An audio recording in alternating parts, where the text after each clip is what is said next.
Larkana mayor Anwar Ali लोहर शहीद Benazir Bhutto press club में पंहिंजे कुर्ब जा कदम भरे आयो।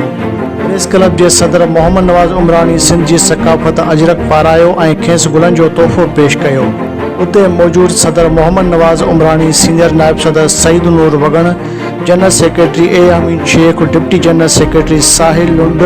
नायब सदर Abdul Khaliq Jagirani, information secretary Sarfraz Saleem Phulpoto, finance secretary Mohammad Bakhsh Umrani ऐं बरकत अली जिस्कानी,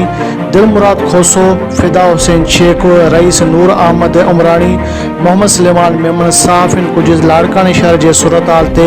सवाल कया, जंहिं मेयर अनवर अली लोहर चयो त लाड़काने जी आवाम लाइ मुंहिंजी ऑफिस जा दरवाज़ा